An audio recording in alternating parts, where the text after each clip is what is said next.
You are now tuned in to the Black Death One. Oh, one podcast where the streets shriek and the cold fingers of death seek revenge from beyond the grave. Welcome to the Black Death 101 podcast, where the streets talk and the reels roll. We dissect our favorite Blaxploitation films that saved Hollywood and still influence it today. I'm your host, Nubius Black, and giving him 5 on the right-hand side, my brother from another mother, Johnny Deth. Hey, Nubius. Hey, listeners. Slide in close where the streets of New Orleans sweat with sin and soul, where gospel meets grindhouse and the vengeance gets funky.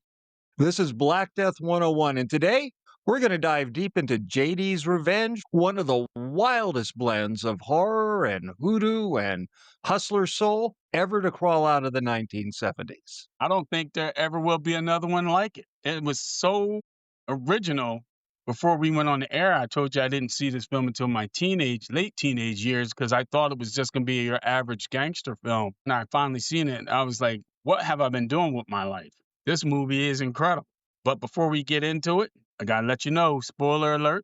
And if you didn't see these movies, allow us to open your funky gates of black cinema. Also, like, subscribe, share, and be forewarned, these movies use racially charged language. Johnny, give us the lowdown, the dirty deeds. What's this film about? If you thought Blackula had swagger or that Sugar Hill brought the voodoo heat, wait till you meet JD. He is a ghost with a razor, a chip on his shoulder, and a taste for revenge that just won't die. JD's Revenge dropped in 1976, right at the tail end of the Blaxploitation boom. America was shifting. Disco was rising, funk was ruling, and the horror craze was finding new flavor. The country had lived through Vietnam, Watergate, and the death of the civil rights dream, so filmmakers were digging deep into anger, identity, and survival. And into that mix came Arthur Marks. This is the same cat who directed Detroit 9000, Bucktown, and Pam Grier in Friday Foster. But this time Marks wasn't making a straight crime flick. He went supernatural with a story that played like The Exorcist meets Shaft, but dipped in that sticky New Orleans jazz. Our man Ike, and he's played by the brilliant Glenn Turman, fresh off a Cooley High, is a mild-mannered law student. He's driving a cab at night. The movie opens and he's breaking up a fight on the football field, so you know he's a good kid. He's the guy that you'd want your sister to meet. He goes out with his girlfriend and his buddies. They catch a hypnosis act right there on Bourbon Street. Something else comes back from the trance with him, and that something is J.D. Walker, a flashy 1940s hustler who was wrongly killed for a crime he didn't commit. He's been waiting decades to set things right. Before long, Ike starts slipping. His speech changes.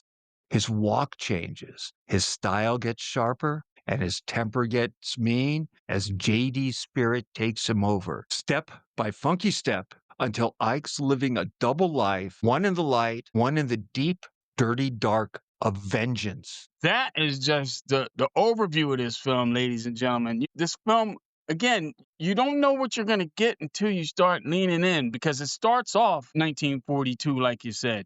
And J.D. Walker, when we see him, we really don't know exactly what he does, but you know it's kind of like not on the up and up. He sells bootleg meat. But imagine this, a pimp selling bootleg meat. That just shit don't write itself, you know what I mean? He sells discount meat and he's a pimp. But apparently, he just shows up at the wrong time. There's a guy named Theotis, and Theotis is dating JD's sister. But JD's sister is really dating Theotis's brother, Elijah. So you got that love triangle thing. Elijah doesn't know that his brother got his girlfriend pregnant, and she's gonna tell. Because you know how they do. She gonna tell. And Elijah is a boxer. So not only does Theotis not want to get beat the fuck up by his brother, and the fact that he's got his girlfriend pregnant and she's threatening to tell, and he's trying to hush her up. And that's back in the days, I guess, in 1942, where everybody carried a fucking straight edge, and he slits her throat. He kills her while JD is walking into the warehouse and he witnesses all this shit. So JD, we don't know him as too much of his character, but he's not a straight out villain. He's devastated that he sees his sister falling to the ground, and there's blood everywhere, and he's caressing her. He's trying to bring her back. He's pleading, and then sadly Elijah shows up, and Elijah sees JD holding his sister / Elijah's girlfriend, and she's dead, and they all blame it on JD, and they take JD out. And JD, Yes. ironically enough, he's the villain in this movie, but he starts off as a fucking victim. And pretty much he's a victim in the movie as well, but he's villainous in a way that when he takes over Isaac doesn't have a clue. And Glenn Turman, for you people who don't know, he was the guy on a different world that was like the military cadet guy. He was the guy that instructed the military cadets on different world that spun off from the Cosby Show. That's what I remembered him from, and also Cooley High. But the acting, and again, these movies are done on such a small shoestring budget. You're expecting a lot of people just phone shit in Rudy Ray Moore style, and that's fine. But the acting in this movie is so well done. Glenn Turman, he's two different people, and he plays He is. two different people, right? Yes. And this isn't just your typical priest with a cross possession. JD's vengeance moves through music and mirrors and madness, and Turman plays it cool, and then he begins to unravel like a man possessed, which of course he is. There's this one killer scene. He's staring into the mirror, and JD is looking back at him. And you realize that Ike is already picking up some of these mannerisms. Like JD likes to rub his finger across a scar under his eye. And Right. we've already seen him doing that. In fact, when they're out drinking, before they go for hypnosis, his friend tells him, you should try this. Gin will clean out your soul. The reflection grins back at him. It's got that pimp slick confidence, and you can feel the change coming. It's like he's going through it, and then he's just almost collapsing because he doesn't know what's happening to him. And when JD takes over, man, he's got the razor sharp grin, the swig, the walk, and call me crazy, but Ike, possessed by JD, is Black Joker, Yes. and he wants blood. Yes. Everything from he'll be serious one minute and maniacal in the next minute, and the fact that he went and got the hat, and his girlfriend is like, where'd you get that silly hat? Played by the great Joan Pringle. She was in all kind of stuff, Joan Pringle. White Shadow, I remember her on that TV show. Oh, And yeah. That's Yeah. My Mama. Remember that? She was on that too. That's My Mama. She was in a lot of stuff. And she was in the TV show The Rock. Not The Rock, but Rock, R-O-C, Charles Dutton. And it just like she plays this poor, and she's caught in the middle of her own love triangle between J.D. Walker, Ike, and herself. And the sad thing is, Ike is trying his best to figure this shit out and tell people, look, something is wrong with me. Please help me. And everybody from the doctors to his best friend who is a doctor, yo, man, you need to just go home and smoke some weed. And if you got into an argument with your old lady, you need to go up against her head sometime. It's all kind of crazy shit like that. As we talk about the supporting cast, Louis Gossett Jr. as Reverend Elijah Bliss, a preacher. He's haunted by his own secrets. But Gossett gives this film a true spiritual backbone. He is preaching up a storm. He's cool, but you can see there's something tormenting him. As we do, jumping ahead towards the end, there's a point when Ike, fully possessed, walks into that church, and Gossett just looks at him. And notes. And something inside him melts, and he says, why you come back, JD? Yep.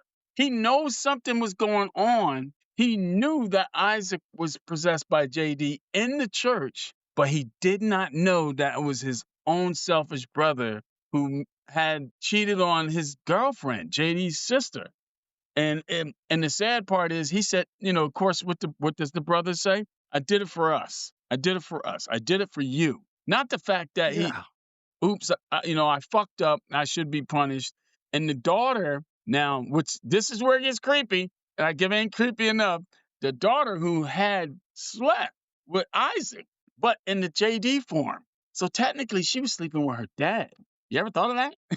I did. And speaking of JD, we got to give a shout out to David McKnight, who plays the actual in the flesh JD. Oh yeah, he was And great. there is something so fucking scary and cruel about this guy. And Ike, once he's possessed, you believe that he's JD, and Ike becomes just diabolical. He's a fucking maniac. There's a feel to this film. The smoky bars, the jazz clubs, the neon lit corners of New Orleans. You can almost smell the gumbo, the sweat, and the danger. Arthur Marks, this is a trademark of him. He knew if he was shooting a film for Allied Artists or AIP that it Yes. was going to be on a low budget. This one had a little more than the usual. This one about 700 to 800,000, but he would make sure that he would pick a city and make it part of the film. Yes. Detroit 9000, well, it was Detroit. The reason he came up with that was he saw an article said Detroit, murder capital of the world. Bam, he just thought Detroit 9000. So he shot the film on that modest budget with just a few weeks of production, but it really looks twice that. It's tight, it's stylish, it's moody.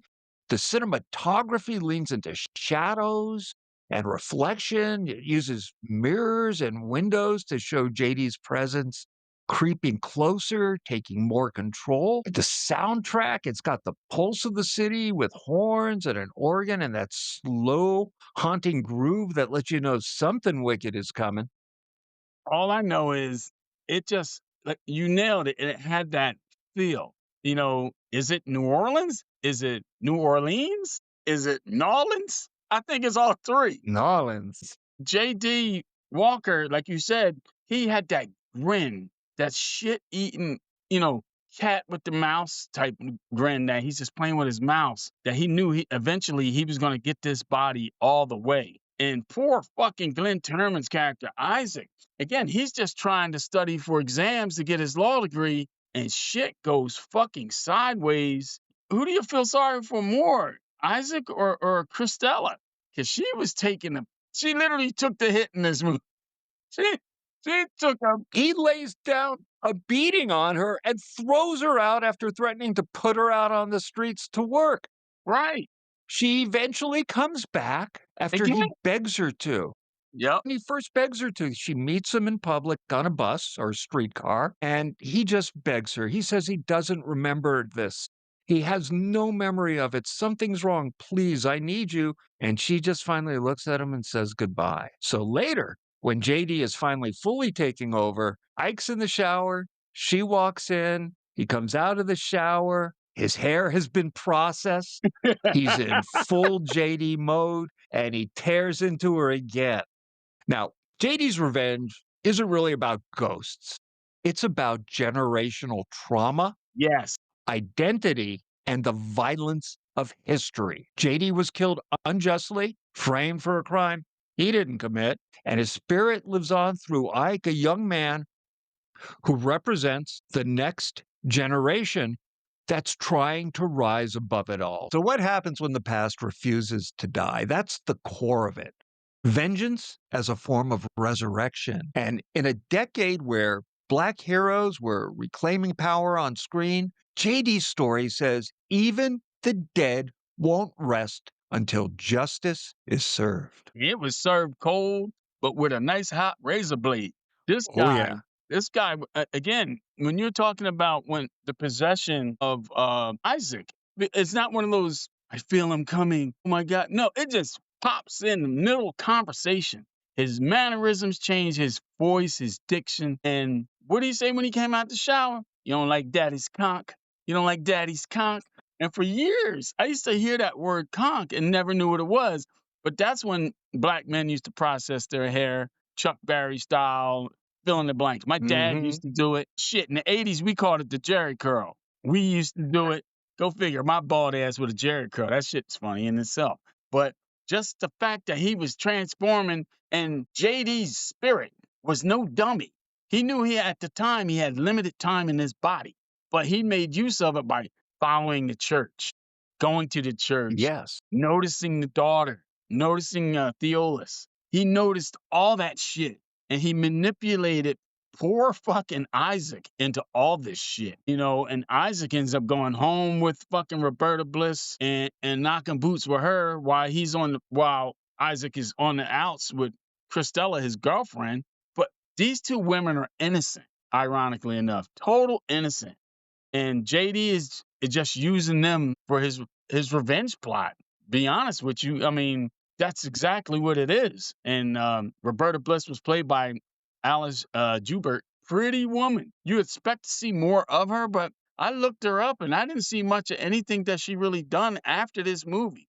It was kind of funny, No, 'cause, this was it. when we talked before we started rolling this tape here, that she was pretty, but man, did she have a fucking forehead on her, man. She was like a pretty crayon. In the flashback scenes, she's wearing a wig and she looks fine. Yeah, But she's then in playing the the mom. modern scenes, yeah, she plays both parts. Yeah, and in fact, JD even says, "You look just like your mother," to her It just towards the mm, end. this movie has so many cool ass lines. Like when JD first took over Isaac, it was while he was working driving a belligerent old white woman back from the airport. And man, did he let her have it. God damn. He puts her in the hospital. Get out my cab, bitch. Get your shit out of here. He was fucking raw. This dude was raw as shit. And like they said, a hat maketh the man. When he was walking down Bourbon Street and he seen that hat was calling to him. And it reminded me Oh, of yeah. something very personal with me. I'll just share it with you real quick. One year when me, Terry, DJ Academics, and his wife, we went to New Orleans and we were having a great time. And we were on Royal Street, which is a street over from Bourbon. And it was like this big festival. And everybody was having a great time. It was hot as shit, but it was what it was. And I was feeling fine. And then one minute, I couldn't see. I literally couldn't see. I lost my vision and I'm leaning up against a mailbox. And next thing you know, I feel like I open my eyes and I see policemen. And they're shaking me and they're asking me, what did I have? Did I OD? And academics are saying, no, everything's fine. Nothing's wrong with him. He just passed out. So where do they drag me? They drag me into a hat store. And I will post a picture of the hat store and the woman that pretty much saved my life that day. So she shut down the store and laid me down in her hat store with the police waiting for the paramedics. She ran down the street. She got a bunch of ice bags and put them under my arms, around my head, my crotch, all this. They thought I was having a heart attack. Long story short, it was just funny that it was a hat store of all fucking places. Years later, maybe 2 years later, I went back to New Orleans and I tracked down that hat store. And that young lady was still working there. She remembered me and I remember her. And I gave her a big hug and we tipped a glass back. And that's just turning a smile sideways, if you will, because I was laid out. And it took a year or two to figure out what was causing these blackouts I was having because they would just come out of fucking nowhere. And turns out I was allergic to something, capsaicin, which is in hot peppers, which Yeah, is it's a in New spice. Orleans. Go figure. I'm in New Orleans, the Wow. home of hot peppers and hot food and spicy food, and it just lowers my blood pressure and I hit the deck. So if any of you motherfuckers want to take me out, don't use a razor blade like JD. Just put some hot peppers in my food. That'll do nicely. But yeah, I'm going to post those pictures. So it really brought back, and believe it or not, that was good memory. So back to the film. So he buys this hat, and the hat is a fedora. It's got a center crease, and he picks up the hat. The salesman hands it to him, and he starts to snap the crown, and he completely reshapes the crown, and it becomes JD's hat. And I've never seen someone do it like that before, and I thought that was the coolest shit. He goes full JD, walks into a bar, sees a woman looking at him because he's dressed like JD.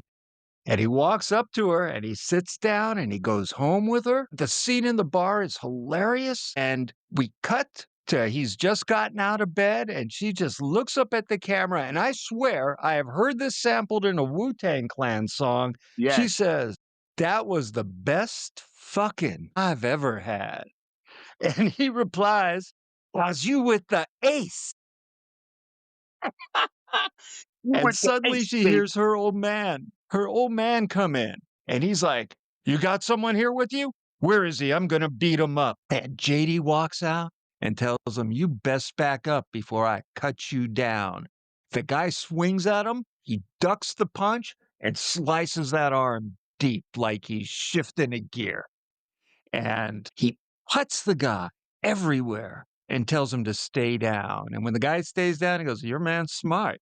And he looks at the woman and picks up her car keys and goes, "I'm taking your car," and And that walks was out. it.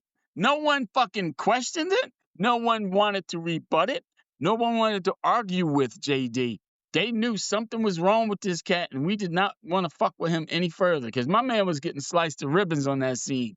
You know, I Oh, always yeah. wondered what was that conversation after JD drove away. Was the husband more mad at the fact that he slept with his woman, or that he took his car? I tell you, all she had to say to him was probably, "He threatened to cut me." Oh man, but I tell you, Kerman, watching him switch between gentle Ike and the feral JD is really a master class in acting and control. He's doing the work of two men, one living, one dead, and you feel it in every line, every twitch. Arthur Marks later said that Turman was so into the role, the crew got spooked. When he got there to start shooting, his girlfriend went with him, which she had done on Cooley High. After a couple days, he told her she had to go back home. He'd see her when the shoot was over. Because when JD's spirit shows up, you believe it. No shit. Like the acting, like little subtle things when Isaac is meeting up with his buddy Tony at the hospital's cafeteria and he's trying to tell Tony like something ain't right. And Tony is being a friend, of course, by saying, "There's nothing wrong with you. You're just stressed out from all that schooly shit. You know, school is what's bothering you. You need to just lay back off the books." And he's like, "Nah, it's something wrong. Why don't nobody listen to me?" He goes, and Tony goes, "Do you like sugar in your coffee?" And they show his coffee cup with the sugar packages in his coffee cup. He is so like out of whack. He doesn't even know how to put sugar in his coffee. And the ironic part is he doesn't take sugar in his coffee. But I bet you I know who does. Think Yeah, about that. JD Think does. about that. And it's just like, man, this movie, again, I wasn't turned on to it till my late teens. And then you watch it now, and there's so much fucking it's like it's such a rich film with so much stuff in it. Like things like this is the 70s. I guess that's where you could take your girlfriend and your wife to a strip club for lunch. Yeah. You know what I mean? I asked the wife, I said, "Yo, want to go to a strip club for lunch?" And she gave me the fucking evil eye. So that shit ain't gonna happen ever in life. But I just thought that was funny that that's where they went. And they even discussed it. The women were like, "Lord, I don't think I could do that in public." And the one girl Yeah, says, "I probably can do it in private." Dude, man. good shit. Just brilliantship. JD's Revenge, it didn't make big box office. It did age beautifully, though. Critics at the time, they were calling it weird or too dark. But today, it stands tall as one of the smartest and I think most stylish supernatural thrillers of the era. It's been rediscovered by horror fans, scholars, and filmmakers, and for good reason. I say that you can see shades of it in Candyman, definitely Yes, in Tales from the Hood, nailed it. You maybe nailed it. even in maybe even in Jordan Peele's Us. Yeah, You know, the idea that the past ain't dead, it's just waiting for a waiting to moment be, to speak through you. yeah, waiting to come through. And the fact that with this film that I also dug was in a lot of films like this, you don't get much character development. Everybody's character was pretty thoroughly developed. I mean, we didn't know much about JD until he got killed, and then we found out his reason for his revenge. You did catch that. You did get that, but we got Reverend Elijah being a former boxer, and apparently he was into some dirt with his brother, the He Otis. was taking And dives when his right. brother told him to. And his brother was always the money man. You go out there and he didn't believe in the Bible and the church and shit, but he believed in the almighty dollar. And he told Reverend Elijah to go out there and you do what you do, and I'll be back here making sure everything's running smoothly. He was a cold-hearted son of a bitch, man. That was Fred Pinkard playing Theodis Bliss, by the way, and Yeah, he was a bastard. he was a bastard. And I remember him. You know how I remember him? Believe it or not, he didn't do a lot of Tell shit, me. but he was the only black person in the Brady Bunch. He was the mailman. No. Yeah, he was the mailman. Oh my goodness. I never caught that. Yep, he was the mailman. He was probably fucking terrified going to work every day. He had to go in that white neighborhood, hoping nobody would shoot at him. But that's it was funny. And then you had the chief, what was the Captain Turner, the cop. He did fucking zero detective work. That was the funny part because he was just like, Zest, JD, Elijah. Okay, case closed. You know, he Yeah. didn't do But nothing. the other cop bought right into it. JD, I haven't heard that name in years. Yep. Everything converges on the killing floor. The abandoned warehouse where JD used to sell his bootleg beef. And JD's there. Elijah shows up. He tells Elijah, you shouldn't have come. Theonis shows up, and the truth comes out. And the brothers struggle over Theonis's gun while JD just laughs and laughs and Best scene. spins. And oh my God, the Joker. Yeah. Damn it. If there's a Batman fan listening, for no other reason, watch this movie and see if I'm crazy or not. I mean, the film is incredible. It oozes atmosphere, slow zooms. You got the church choir, blues guitar sliding under the surface. It's Southern Gothic dressed in 70s polyester. If you watch it late at night with the lights low, you'll feel it breathe on you. Because that's the power of JD's Revenge. Yeah, JD's Revenge is a ghost story that you feel in your bones. Now, Arthur Marks, should probably speak a little more on him because he's the man that put this all together. He started in TV, Perry Mason, Mission Impossible, and then he just dove into Blaxploitation. His films always had slick pacing, strong performances, streetwise heart, and a city where they took place as a character. And with JD's Revenge, he showed he could twist horror and drama and funk into one mean cocktail. And this wasn't, again, it wasn't just a possession movie. It was a reflection of a country possessed by its own history. Yeah, Arthur Marks, again, like you said, he left his mark, literally. Like you said, he directed Friday Foster with Pam Grier, but I remember him even besides this film when he did Bucktown with our favorite guy in that film. You know, Bucktown was crazy with Fred Williamson. He's in a small Yeah. southern town, going to his brother's funeral, and then all these rednecks get involved and they start trying to fuck with him and all that. It's just that was more of a serious film, which is kind of odd. But you know, that's another good film we should pick up one day in the not too distant future. But Bucktown is like another You one of those think? films. Fred Williamson and Pam Grier? You Yep. think it fits what we watched? I think so. With a name like Bucktown, it better be. Yeah. And that was just a part of the town where black people were only allowed to stay until, you know, Fred Williamson you don't put Fred Williamson in no fucking corner. He will shoot you dead. Hell yeah, he'll kill you just by looking at you mean. What makes JD's Revenge so dope, so haunting? Nearly 50 years later, it's soul horror. The soul of JD, the soul of a killer. It's a film that says the past don't vanish. It vibrates through bloodlines, through memory, through anger. Ike and JD are two sides of the same man, one trying to move forward, the other pulling him back. And between them lies America's unfinished business. Yeah. And the unfinished business in this film was definitely JD trying to right things that was wrong to him in the past. And when Theolis gets shot, you know, and they try to blame it on JD, they can't because I didn't have the gun. That was just between two brothers trying to hash it out, fight it out. You know, Reverend Elijah he pitied JD. He knew he was in the wrong. He knew that himself. Reverend Elijah was in the wrong. And that JD just walked up on this shit. Then again, you got the haunting look of Roberta Bliss, the daughter. These movies kind of tie things up in the knot really tight at the end, but you got to think of it. I'm thinking, watching this movie when it ends, what happens to her?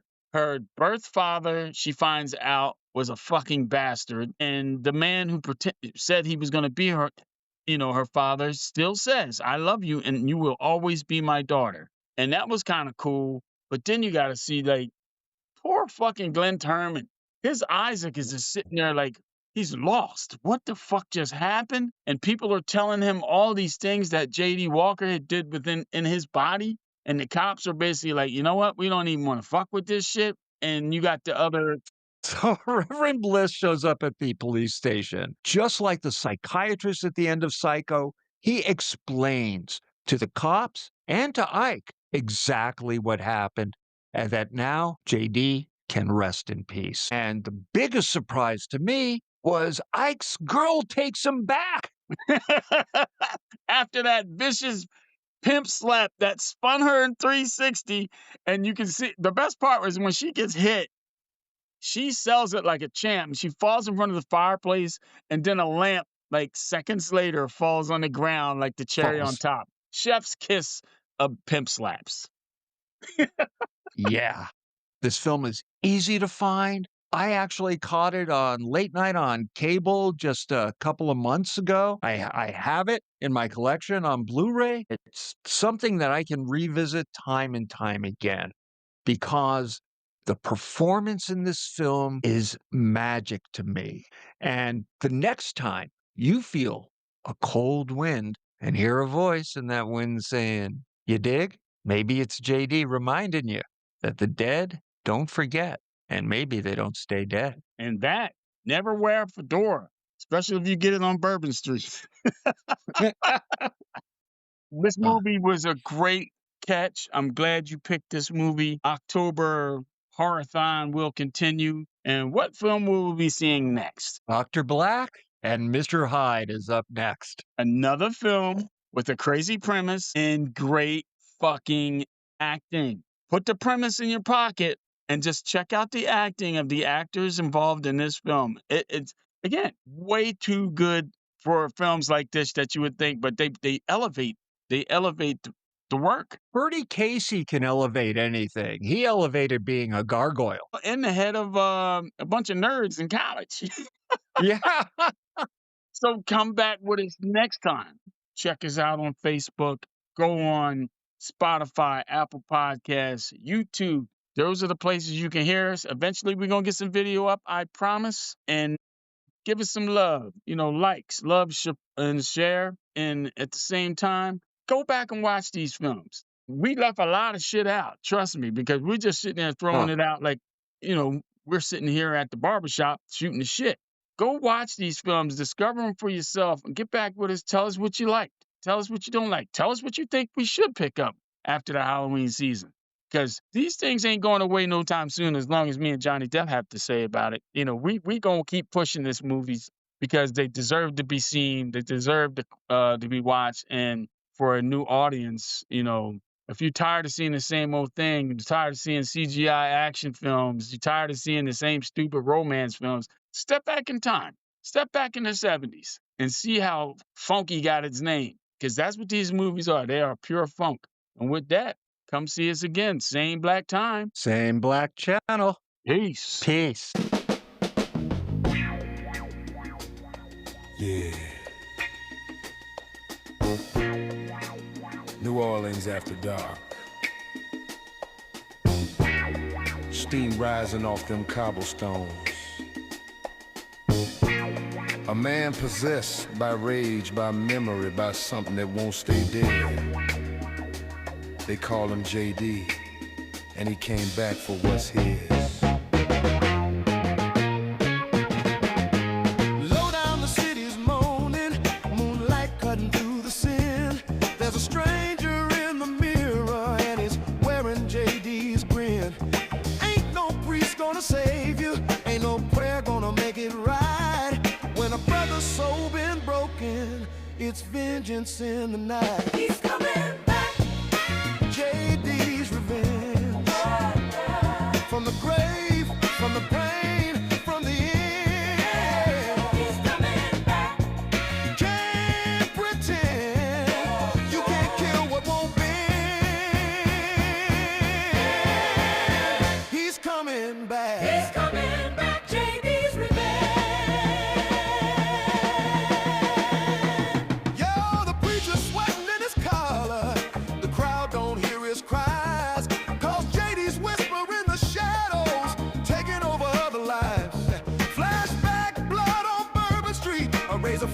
a deadly fight.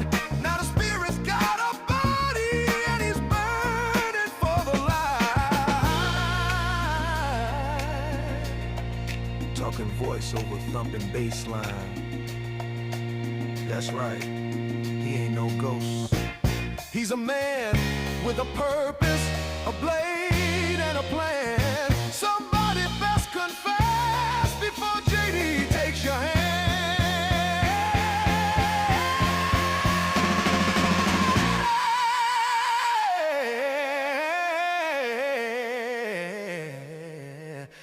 He's coming back.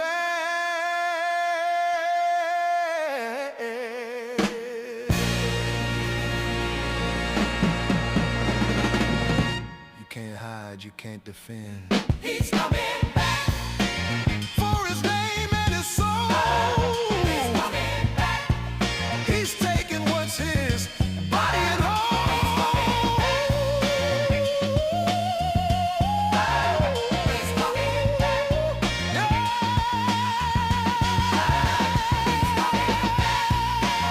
New Orleans still remains. He's coming back. And when the wind cries low,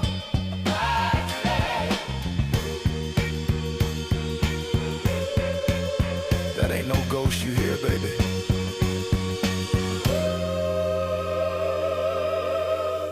That's JD walking home.